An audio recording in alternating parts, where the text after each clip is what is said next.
The ancient mansion stood ominously amidst the suffocating trees of the haunted forest. Its decayed facade whispered terrifying secrets to those brave enough or foolish enough to listen. Evelyn, a history professor with a penchant for the paranormal, led her diverse group of enthusiasts towards the nature-shrouded terror.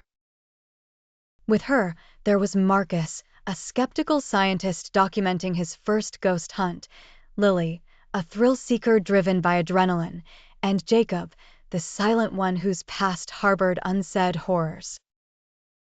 The moon shone grimly, offering the only beacon as they stepped over the cracked threshold. The abode's spacious entrance hall, dimly lit by their trembling flashlights, revealed faded portraits whose eyes seemed to follow every move. A chill gripped Lily as a draft rustled her hair, making her yelp. "Just the wind," Marcus muttered, but his skin crawled with unease. Each room peeled back another layer of dread. Elaborate chandeliers hung like forgotten specters, casting shadows that twisted grotesquely. They didn't notice Jacob lingering in the back, his eyes focusing on whispers no one else could hear. The creaking floorboards seemed to echo long-gone conversations, a time-slip of agony and sorrow. Their hearts raced faster with every haunting revelation. In the ballroom, the air grew significantly colder. A distant, wailing cry permeated the silence, freezing them in fear. An apparition, a woman in tattered Victorian garb, manifested, her face a mask of grief. Eyes void of life, she glided toward them. Every step echoed with despair. Evelyn, driven by both fear and academic fervor, whispered, "The lady in mourning. She lost her child here." The room exploded into chaos. Doors slammed. Curtains flapped as if in a storm. Evelyn's flashlight flickered and died. Marcus pointed his camera towards the specter, capturing the raw, horrifying essence. Jacob's demeanor shifted, his eyes, filled with a mix of terror and longing, locked onto the ghost. "She's here," he muttered, almost reverently. As the tension mounted, the walls seemed to close in. Blood-curdling shrieks resonated from unseen origins. Lily clutched Evelyn's arm, nails digging into her skin. They moved as a tight cluster, terror binding them.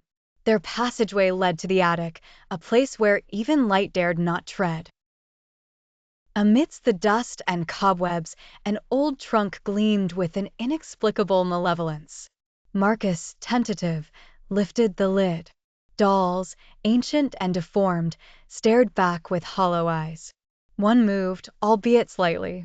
The air grew suffocating. Suddenly, a child's laughter, distorted and sinister, reverberated through the attic. "We need to leave," Evelyn said, panic scraping her voice but to no avail. The trunk suddenly slammed shut, and the attic door locked itself. The house had claimed them. Jacob, staring into the void, started muttering, "I knew we shouldn't have come.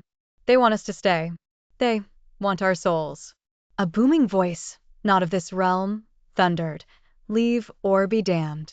Claw-like hands formed from shadows, reaching for them, gripping their souls. They screamed, some in terror, some in pain.